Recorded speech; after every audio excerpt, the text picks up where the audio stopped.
저는 오늘 제 어머니를 모욕한 그 사람의 회사를 인수했습니다.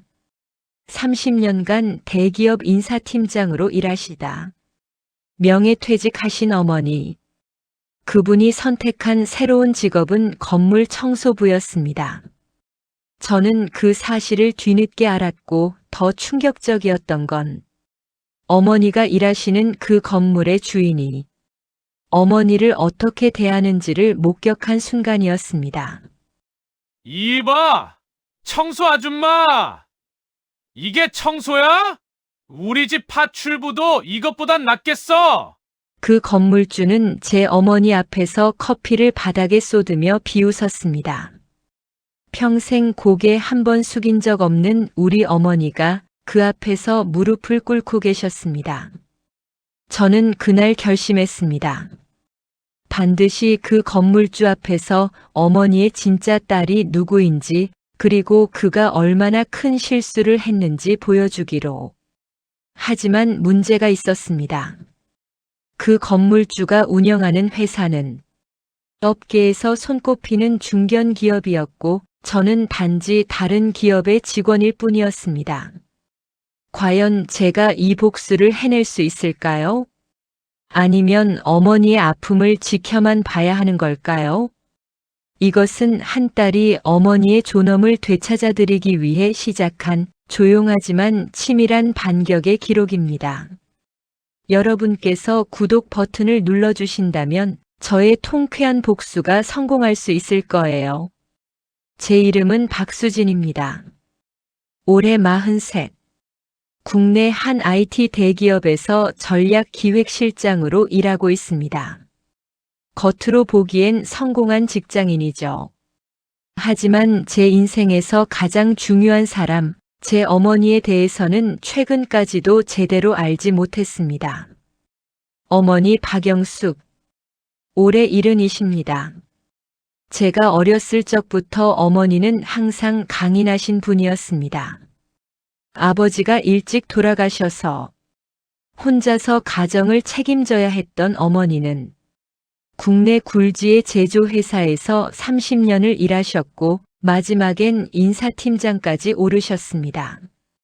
엄격하셨지만 따뜻하셨고 무엇보다 자식들 앞에서 단 한 번도 약한 모습을 보이신 적이 없는 분이었습니다. 3년 전 일입니다. 어머니는 67의 나이에 명예퇴직을 하셨습니다. 회사 구조 조정이었죠. 저는 그때 어머니께 제안했습니다. 엄마, 이제 좀 쉬세요. 제가 모실게요. 하지만 어머니의 대답은 단호했습니다. 수진아, 난 아직 건강하다. 내 신세는 지고 싶지 않구나. 그게 어머니의 마지막 자존심이라는 걸 저는 알고 있었습니다. 그래서 더 이상 권하지 않았습니다. 어머니는 퇴직금으로 작은 반찬 가게를 차리셨고 나름 잘 운영하시는 것처럼 보였습니다. 그런데 6개월 전부터였습니다. 어머니와 통화할 때마다 뭔가 이상했습니다. 목소리에 피곤함이 묻어났고 만나자는 제 제안을 계속 미루셨습니다. 요즘 좀 바빠서 말이다. 다음에 보자. 걱정이 되었지만 저 역시 회사 일로 정신이 없었습니다. 그렇게 시간이 흘렀습니다. 그리고 지난달, 제가 우연히 어머니의 진실을 알게 된 건 정말 우연이었습니다. 회사에서 신규 투자처를 물색하던 중이었습니다. 강남의 한 오피스 빌딩을 둘러보기로 했죠.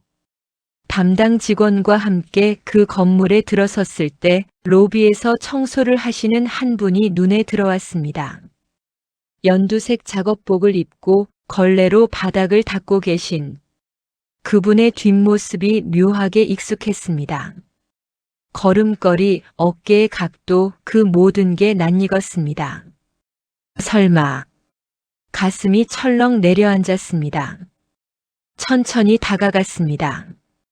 그분이 고개를 드셨을 때 제 예감은 확신이 되었습니다. 엄마, 제 목소리에 어머니는 화들짝 놀라셨습니다. 그리고는 황급히 고개를 돌리셨습니다. 수진아, 내가 왜 여기? 순간 너무나 많은 생각이 머릿속을 스쳐갔습니다. 반찬 가게는 어떻게 된 건지, 왜 이곳에서 청소 일을 하고 계신 건지, 왜 저에게 말씀하지 않으신 건지. 하지만 그 모든 질문보다 먼저 든 감정은 죄책감이었습니다. 제가 어머니를 제대로 돌보지 못했다는. 엄마, 가게는 수진아, 여기서 얘기하긴 그러니까 나중에 통화하자. 어머니는 제 말을 끊으시고는 다시 걸레를 잡으셨습니다. 그 순간 엘리베이터에서 한 남자가 내려왔습니다. 40대 중반쯤 되어 보이는 값비싼 정장을 입은 남자였습니다. 그 남자는 로비를 휙 둘러보더니 어머니를 향해 성큼성큼 걸어왔습니다. 이봐! 청소 아줌마! 그의 목소리에는 노골적인 무시가 담겨 있었습니다. 저는 본능적으로 옆으로 한 발짝 물러서며 상황을 지켜봤습니다. 예, 사장님. 어머니의 공손한 대답에 제 가슴이 먹먹해졌습니다. 30년간 수백 명의 직원을 관리하던 그 어머니가 지금 사장님이라 부르고 계신 겁니다. 여기 커피 자판기 앞바닥 좀 봐! 얼룩이 그대로잖아! 당신 눈 있어? 없어? 나이 먹어서 눈이 침침한 거야? 죄송합니다. 다시 닦겠습니다. 다시는 무슨! 이 우리 회사 직원들이 다 봤다고! 아침부터 더럽게 기분 잡쳤네! 남자는 들고 있던 커피잔을 바닥에 쏟았습니다. 일부러 자, 이거 닦아봐! 제대로 할 수 있나 없나 두고 보자고! 무릎 꿇고 닦아! 그래야 제대로 보이지! 제 안에서 무언가가 끓어올랐습니다. 주먹이 저절로 쥐어졌습니다. 하지만 어머니는 아무 말씀 없이 무릎을 꿇으셨습니다. 그 모습을 보는 게 너무 고통스러웠습니다. 저는 당장이라도 뛰어가서 그 남자의 멱살을 잡고 싶었습니다. 하지만 그러지 못했습니다. 왜냐하면 어머니의 표정이 보였기 때문입니다. 그 표정은 분명히 말하고 있었습니다. 제발, 아무것도 하지 마라. 개입하지 마라. 저는 이를 악물었습니다. 그리고 그 자리를 벗어났습니다. 건물 밖으로 나와 한참을 서 있었습니다. 손이 떨렸습니다. 분노 때문인지 슬픔 때문인지 아니면 제 무력함 때문인지 알 수 없었습니다. 속으로 생각했습니다. 저 인간은 누구지? 왜 우리 엄마를 저렇게 대하는 거지? 담당 직원에게 물었습니다. 저 건물주가 누구죠? 아, 박철민 사장님이요? 이 건물 전체가 박 사장님 소유예요. 3층부터 10층까지는 본인 회사 사무실이고요. 회사요? 네, 대성산업이라고 건자재 유통하는 중견기업이에요. 매출이 연 500억 정도 되는 걸로 알고 있습니다. 대성산업. 제 머릿속에 그 이름을 새겨 넣었습니다. 그날 저녁 어머니와 통화했습니다. 어머니는 한참을 말씀하지 않으시다가 결국 진실을 말씀하셨습니다. 반찬 가게는 6개월 전에 문을 닫았다고 했습니다. 주변에 대형마트 반찬 코너가 생기면서 장사가 안 됐고 임대료를 감당할 수 없게 됐다고 했습니다. 하지만 저에게 손 벌리기 싫어서 건물 청소 일을 시작하셨다고 했습니다. 수진아, 엄마는 괜찮다. 일이 있으니까 건강도 유지되고 나쁘지 않아. 하지만 엄마, 그 사람이 알아. 내가 봤다는 거 알아. 하지만 수진아, 세상에는 그런 사람도 있는 거야. 내가 참으면 되는 일이다. 참으면 되는 일이요? 엄마를 모욕하는데요? 모욕이라니. 그냥 성격이 좀 까칠한 사람이야. 나도 팀장 시절에 직원들한테 그랬을지 모르지. 어머니는 담담하게 말씀하셨지만 저는 그 담담함이 더 슬펐습니다. 30년 인사팀장 생활을 하시다가 이제는 그런 모욕을 성격 까칠한 것으로 받아들여야 하는 어머니의 처지가 그날 밤 잠을 이룰 수 없었습니다. 계속해서 어머니가 무릎 꿇고 바닥을 닦던 그 모습이 떠올랐습니다. 그리고 박철민이라는 남자의 비웃음이. 저는 결심했습니다. 반드시 어머니의 존엄을 되찾아드리겠다고. 그리고 박철민에게 그가 얼마나 큰 실수를 했는지 똑똑히 보여주겠다고. 다음 날부터 저는 움직이기 시작했습니다. 먼저 대성산업에 대해 철저히 조사했습니다. 회사 규모, 재무 상태, 주요 거래처, 경영진 구성, 모든 것을. 조사 결과는 흥미로웠습니다. 대성산업은 겉으로는 탄탄해 보였지만 내부에는 문제가 많았습니다. 최근 3년간 영업이익이 계속 감소하고 있었고 부채 비율도 점점 높아지고 있었습니다. 무엇보다 주요 거래처 몇 곳이 계약을 갱신하지 않고 있다는 정보를 입수했습니다. 그 이유를 파고들자 더 재미있는 사실이 드러났습니다. 박철민의 경영 방식이 문제였습니다. 그는 직원들을 함부로 대했고 거래처와의 약속도 자주 어겼습니다. 단기 이익만 쫓다 보니 신뢰를 잃어가고 있었던 겁니다. 저는 계획을 세웠습니다. 단순히 개인적인 복수가 아니라 정당한 비즈니스 전략으로 그를 무너뜨리기로 했습니다. 먼저 제가 일하는 회사의 경영진을 설득했습니다. 건자재 유통시장 진출을 제안했고 대성산업 인수를 목표로 제시했습니다. 처음에는 회의적인 반응이었지만 제가 준비한 자료와 시장 분석을 보고 나서는 달라졌습니다. 박 실장, 이거 괜찮은데? 시장 잠재력도 있고 대성산업이 지금 약세니까 인수가도 합리적으로 협상할 수 있겠어. 임원회의에서 제 제안이 통과됐습니다. 저는 인수 프로젝트 책임자로 임명됐습니다. 하지만 본격적으로 움직이기 전에 해야 할 일이 있었습니다. 어머니께 직접 그 현장을 보여드리는 것.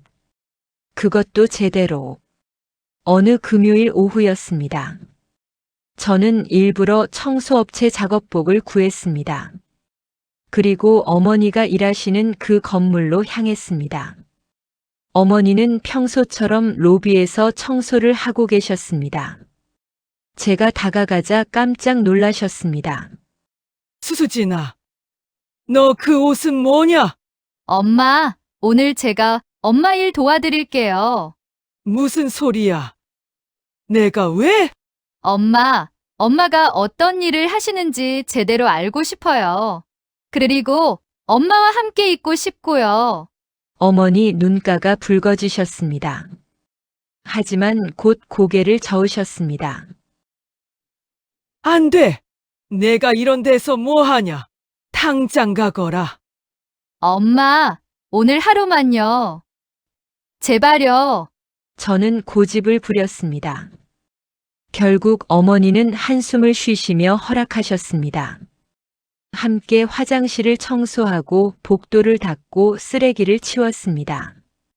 생각보다 힘든 일이었습니다. 아니, 육체적으로 힘든 게 아니라 정신적으로 힘들었습니다. 지나가는 사람들의 무심한 시선, 가끔 들려오는 핀잔들. 그리고 오후 3시쯤이었습니다. 예상했던 일이 벌어졌습니다. 박철민이 나타났습니다. 그는 로비를 가로질러 가다가 우리를 발견했습니다. 아, 청수 아줌마! 오늘은 젊은 애가 같이 있네? 딸이야! 그의 목소리는 여전히 비아냥거렸습니다. 네. 그렇습니다. 어머니가 조용히 대답하셨습니다. 딸도 청소 일하냐? 요즘 여자들이 일자리 없긴 없나 봐. 그래도 엄마 따라 청소나 하러 다니면 되겠어? 대학은 나왔어? 그는 재미있다는 듯 웃었습니다. 저는 참았습니다. 꾹 참았습니다. 엄마, 저 화장실 다시 확인하고 올게요. 저는 일부러 그 자리를 피했습니다. 하지만 귀는 여전히 열려 있었습니다. 근데 청소 아줌마, 내가 지난주에 얘기한 거 알지? 다음 달부터 청소비 10% 깎기로 했어. 요즘 경기도 안 좋고 해서 청소업체 사장한테도 얘기했으니까 알아서 조정될 거야. 사장님, 그건 왜? 불만 있어? 그럼 다른 사람 구하면 되는데. 요즘 일자리 찾는 아줌마들 많거든. 특히 나이 든 사람들은 선택권이 없잖아. 어머니는 더 이상 말씀하지 못하셨습니다. 저는 화장실 거울 앞에서 제 얼굴을 봤습니다. 분노로 일그러진 제 얼굴을. 그리고 속으로 다짐했습니다. 조금만 더 기다려라, 박철민. 내가 지금 누구를 함부로 대하고 있는지 곧 알게 될 거다. 그날 저녁 어머니와 저는 조용한 식당에서 저녁을 먹었습니다. 수진아, 미안하다. 너한테 이런 모습을 보여서. 엄마, 사과하실 필요 없어요. 오히려 제가 미안해요. 더 일찍 알았어야 했는데. 아니다. 너는 내일 열심히 하면 돼. 엄마는 괜찮아. 하지만 괜찮지 않다는 걸 우리 둘 다 알고 있었습니다. 엄마, 조금만 더 참으세요. 제가 뭔가 방법을 찾아볼게요. 수진아, 너무 무리하지 마라. 세상 일이 다 뜻대로 되는 건 아니야. 저는 대답 대신 미소를 지었습니다.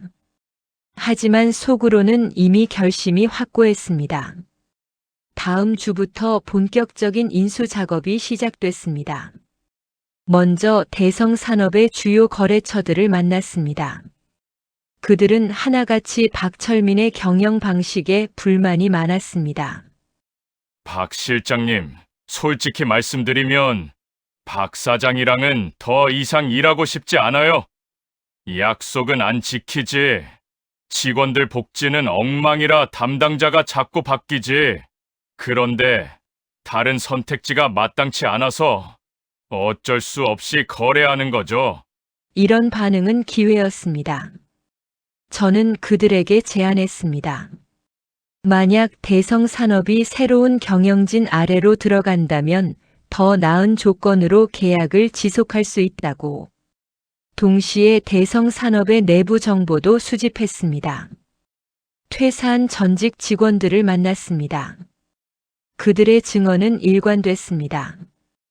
박철민 사장은 직원들을 사람 취급 안 해요. 특히 여직원들한테 더 심하죠. 외모 평가하고 나이 들면 뒤에서 욕하고 그래서 실력 있는 직원들이 다 나갔죠. 모든 조각이 맞춰지고 있었습니다. 박철민이라는 사람은 비단 우리 어머니에게만 그런 게 아니었습니다. 그는 모든 사람을, 특히 자기보다 약한 위치에 있는 사람들을 함부로 대하는 인간이었습니다. 2개월이 지났습니다. 충분한 정보가 모였습니다. 이제 직접 접촉할 시간이었습니다. 제가 대성산업본사로 박철민을 만나러 간 날은 화창한 목요일 오후였습니다. 정장을 차려입고 회사 명함을 준비했습니다. 박철민의 사무실은 10층에 있었습니다. 넓고 화려했지만 어딘가 천박한 느낌이 들었습니다. 안녕하십니까, 사장님. 제이테크 전략기획실장 박수진입니다. 저는 공손하게 인사했습니다. 박철민은 제 명함을 받아들고는 눈을 크게 떴습니다. 제이테크요? 그 IT 대기업?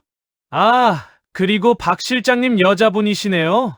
네, 맞습니다. 오, 무슨 일로 오셨을까? 근데 얼굴이 좀 낯익는데 어디서 봤을까? 그는 고개를 갸우뚱했습니다. 하지만 생각해내지 못하는 것 같았습니다. 당연했습니다. 그날 저는 청소부 복장에 마스크를 쓰고 있었으니까요. 처음 뵙겠습니다, 사장님. 오늘 찾아뵌 건 다름이 아니라 저희 회사에서 건자재 유통사업 진출을 검토 중인데 귀사와 협력 방안을 논의하고 싶어서입니다. 아, 그래요? 좋죠, 좋아. 앉으세요. 근데 박 실장님 같은 여성분이 이런 전략 업무를 하시다니. 요즘 세상 참 많이 바뀌었네요. 그의 말투에서 여전히 무시하는 뉘앙스가 느껴졌습니다. 우리는 1시간 정도 이야기를 나눴습니다. 저는 여러 가지 협력 방안을 제시했고 박철민은 적극적으로 호응했습니다. 하지만 중간중간 여성을 깔보는 발언을 계속했습니다. 박 실장님, 이거 정말 좋은 기회인데요. 저희 회사가 제이테크 같은 대기업과 손잡는다면 업계 판도가 바뀔 겁니다. 근데 이런 큰 결정을 실장님이 혼자 하시는 건 아니죠? 위에 남자 임원분들이 최종 결정하시는 거죠?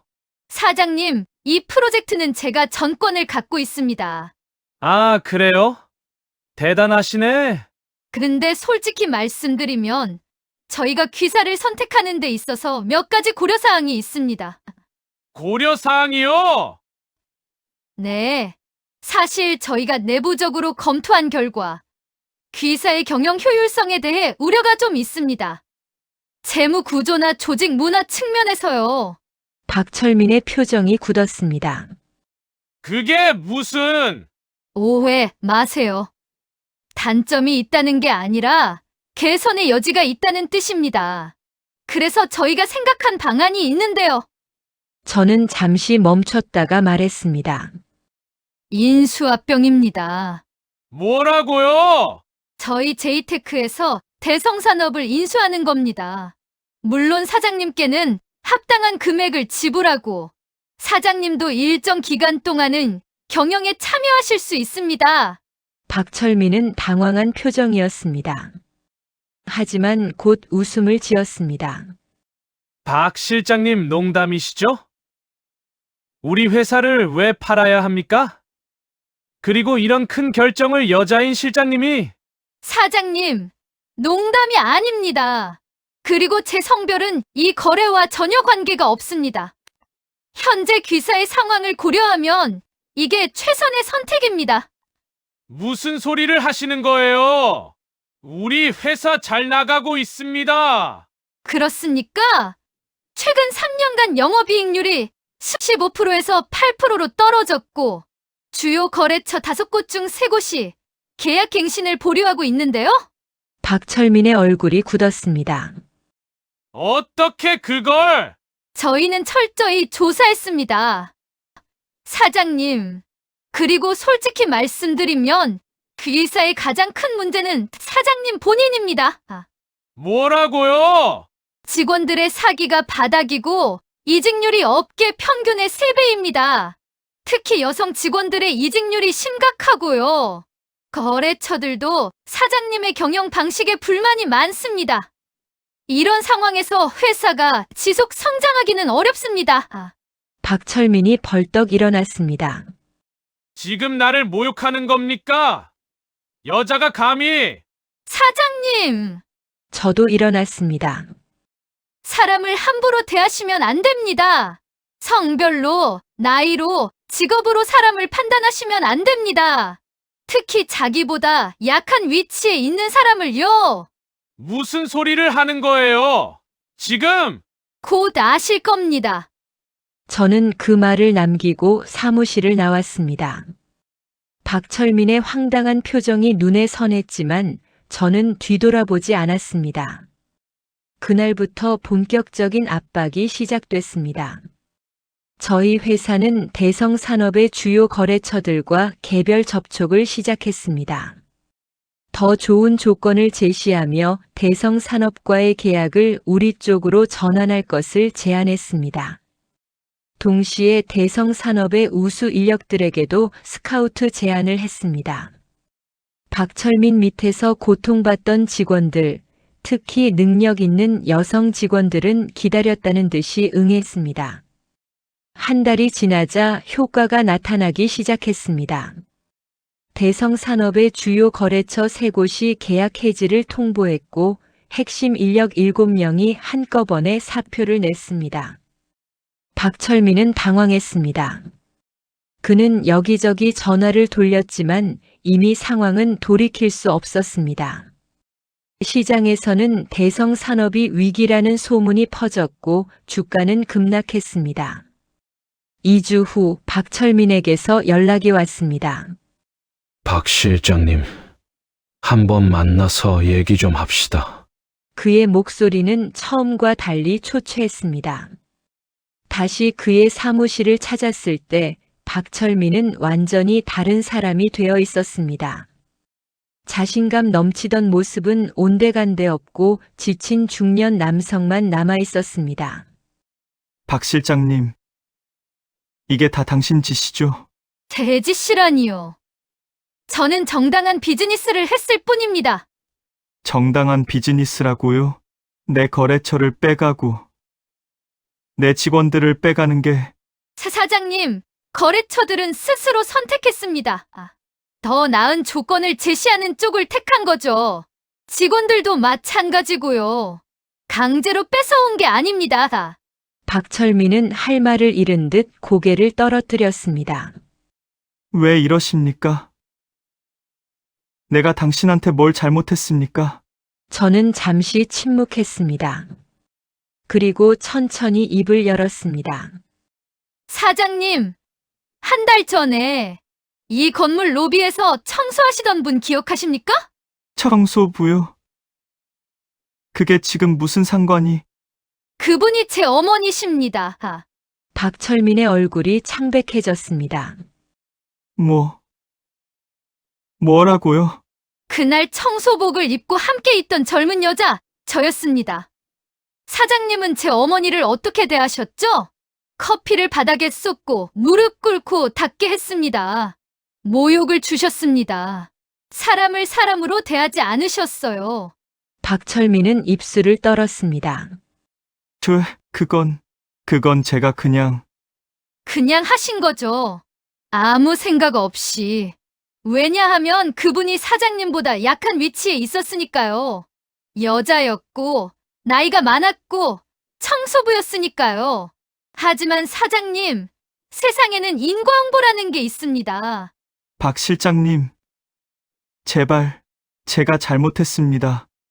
용서해 주십시오. 용서는 제가 할 게 아니라 제 어머니가 하실 일입니다. 하지만 비즈니스는 별개입니다. 저는 서류 가방에서 계약서를 꺼냈습니다. 이게 인수 계약서입니다. 저희가 제시하는 금액은 시장가 대비 80% 수준입니다. 사장님의 경영 실패를 고려하면 합당한 가격이라고 봅니다. 80%라니, 그건 너무... 받아들이시든지 아니면 6개월 안에 회사가 무너지는 걸 지켜보시든지 선택은 사장님 몫입니다. 3일 드리겠습니다. 저는 일어섰습니다. 그리고 사장님. 네, 제 어머니는 이제 이 건물에서 일하지 않으십니다. 제가 모시기로 했습니다. 다시는 이런 일이 없도록요. 사무실을 나오면서 속으로 생각했습니다. 이게 옳은 일일까? 복수일까? 아니면 정의일까? 하지만 확실한 건 다시는 누구도 제 어머니를 함부로 대할 수 없게 만들겠다는 거였습니다. 3일 후 박철민은 계약서에 서명했습니다. 선택의 여지가 없었습니다. 대성산업은 공식적으로 제이테크의 자회사가 되었습니다. 인수 절차가 마무리된 날, 저는 어머니를 그 건물로 모셨습니다. 어머니는 왜 이곳에 오는지 모르신 채 따라오셨습니다. 수진아, 여긴 왜? 엄마, 제가 보여드릴 게 있어요. 우리는 10층으로 올라갔습니다. 대성산업 사무실 앞에는 이미 새로운 간판이 걸려 있었습니다. 대성산업 제이테크그룹. 박철민은 사무실 안에서 짐을 정리하고 있었습니다. 그가 우리를 보고는 굳은 표정이 되었습니다. 박 전 사장님, 인사드리러 왔습니다. 제 말에 박철민은 고개를 숙였습니다. 박 실장님, 아니, 이제는 대성산업 대표이사라고 불러야겠네요. 오늘부로 제가 이 회사를 맡게 됐습니다. 그리고 어머니를 향해 손을 내밀었습니다. 엄마, 이분이 박철민 전 사장님이에요. 엄마께 인사드리셔야죠. 박 전 사장님. 박철민은 떨리는 손으로 어머니께 깊게 고개를 숙였습니다. 죄송합니다. 제가 정말 죄송합니다. 어머니는 당황하신 표정으로 저를 보셨습니다. 저는 어머니께 조용히 말씀드렸습니다. 엄마, 이제 괜찮으세요. 아무도 엄마를 함부로 대하지 못해요. 어머니 눈가가 붉어졌습니다. 그리고는 제 손을 꽉 쥐셨습니다. 수진아, 엄마, 제가 늦었어요. 진작에 이렇게 했어야 했는데. 우리는 한동안 아무 말 없이 서 있었습니다. 박철민은 고개를 숙인 채 움직이지 못했습니다. 그날 저녁 어머니와 함께 집으로 돌아가는 길이었습니다. 차 안은 한동안 조용했습니다. 어머니가 먼저 입을 여셨습니다. 수진아, 내가 한 일이 옳았는지는 모르겠다. 엄마, 하지만 고맙다. 내가 엄마를 위해 그렇게까지 해준 게. 엄마, 당연한 일을 했을 뿐이에요. 엄마는 제게 세상을 주신 분인데, 이 정도는 아무것도 아니죠. 그래도 수진아, 한 가지는 약속해다오. 네. 엄마, 사람을 대할 때 너는 나처럼 하지 마라. 그리고 박철민처럼도 하지 마라. 그 중간 어딘가에 답이 있을 거야. 사람은 누구나 존중받아야 해. 남자든 여자든, 위에 있든 아래에 있든. 저는 고개를 끄덕였습니다. 어머니의 말씀이 가슴에 깊이 새겨졌습니다. 그로부터 6개월이 지났습니다. 대성산업은 완전히 달라졌습니다.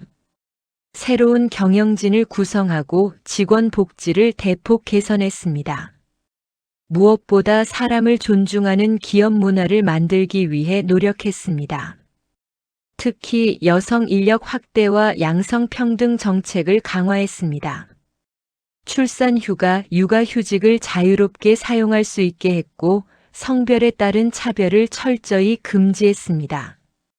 처음에는 회의적이던 직원들도 점차 변화를 체감했습니다.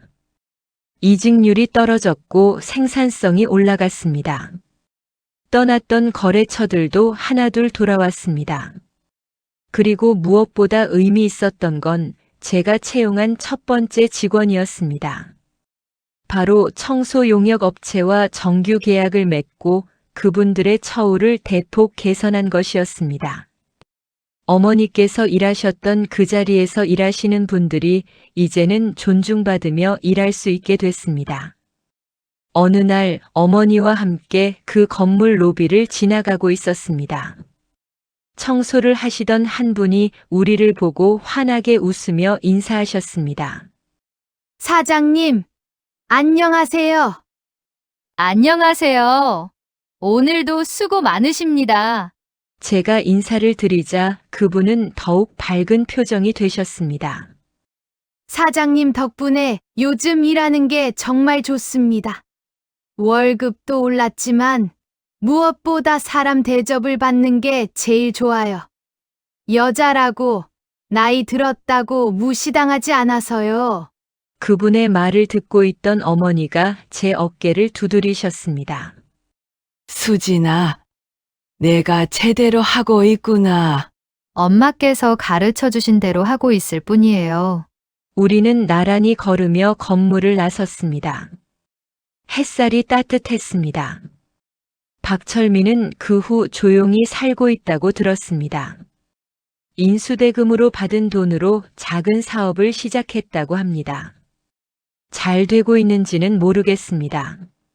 하지만 적어도 이제는 사람들을 함부로 대하지 않기를 바랍니다.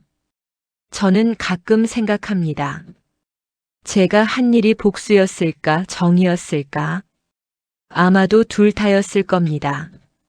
하지만 중요한 건 그게 아니었습니다. 중요한 건 제가 어머니의 존엄을 되찾아 드렸다는 것. 그리고 이 과정에서 제가 배운 것. 사람은 어떤 위치에 있든 어떤 일을 하든 어떤 성별이든 존중받아야 한다는 것. 어머니는 이제 편안히 쉬고 계십니다. 가끔 제 사무실에 들러서 조언을 해주시기도 합니다. 30년 인사팀장 생활의 경험이 헛되지 않습니다. 그리고 그 조언 중 가장 소중한 것은 늘 같습니다. 수진아, 사람을 함부로 대하지 마라. 오늘 내 밑에 있는 사람이 내일은 얘 위에 있을 수도 있고, 무엇보다 모든 사람은 그 자체로 존중받을 가치가 있단다. 저는 그 말씀을 가슴에 새기고 삽니다. 그리고 대성산업의 모든 직원들에게도 그렇게 가르칩니다. 1년이 지난 지금 대성산업의 매출은 30% 성장했습니다. 하지만 제게 더 의미 있는 수치가 있습니다. 직원 만족도가 92%를 넘었다는 것. 그리고 이직률이 업계 평균의 절반으로 떨어졌다는 것. 특히 여성 직원 비율이 35%에서 48%로 높아졌다는 것. 숫자가 증명합니다.